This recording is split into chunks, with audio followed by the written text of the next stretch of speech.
Kama nilivyokwisha kuambia mtazamaji kwamba nitakuletea ripoti zote ambazo zinajiri katika anga za kimataifa siku hii ya leo kwa undani kabisa, na hapa nina ripoti kutoka huko nchini Kuwait, ambapo jeshi la Kuwait limesema kwamba mashambulizi ambayo yalifanywa na Irani kwa kutumia droni pamoja na makombora yalifanikiwa kuharibu kituo cha abiria katika uwanja wa ndege wa kimataifa wa Kuwait na yamesababisha uharibifu mkubwa wa miundombinu na mali mbalimbali. Kwa mujibu pia wa jeshi hilo, mashambulizi hayo pia yamesababisha watu kadhaa kujeruhiwa, huku tathmini ya kiwango kamili cha uharibifu ikiendelea kufanyika hadi hivi sasa. Kinachoendelea hivi sasa katika uwanja wa ndege wa kimataifa wa Kuwait ni kwamba mamlaka za Kuwait zimeimarisha hatua za usalama katika eneo hilo na kufuatilia hali hiyo kwa ukaribu zaidi, lakini pia hata raia ambao wamejeruhiwa kutokana na mashambulizi hayo tayari wamekwisha fikishwa katika hospitali kwa ajili ya kupatiwa huduma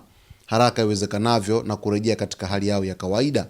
Na mashambulizi haya yanakuja mara tu baada ya Marekani kufanya mashambulizi dhidi ya tanka ya Irani. Hivyo Irani ikajibu haraka kwa kujibu uchokozi ambao umefanywa na Marekani kwa kushambulia kambi za kijeshi. Lakini kama unavyojua tena, katika mashambulizi ya hapa na pale, drone zinaporushwa au makombora yanaporushwa, muda mwingine target inaweza isifike moja kwa moja na kupiga katika maeneo mengine. Ndio maana tumeona hivi sasa kwamba ripoti kutoka katika jeshi la Kuwait imeeleza kwamba baadhi ya makombora pamoja na drone yalidondoka moja kwa moja katika uwanja wa ndege wa kimataifa wa Kuwait, hasa katika lile jengo la abiria.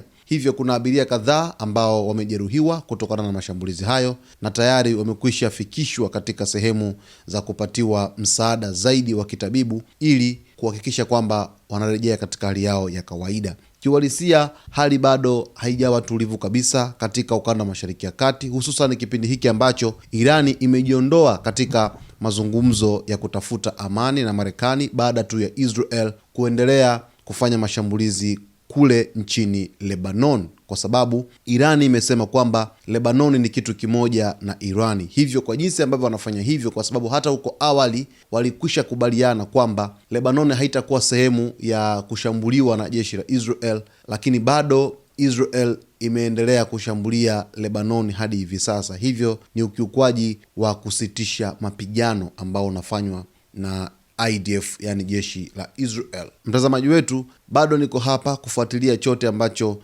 kinajiri huko katika anga za kimataifa. Cha msingi ni kuweza kuwa karibu nasi wakati wote kwa kusubscribe channel yetu, kulike, kucomment pamoja na kushare, na hii ni Zone Media.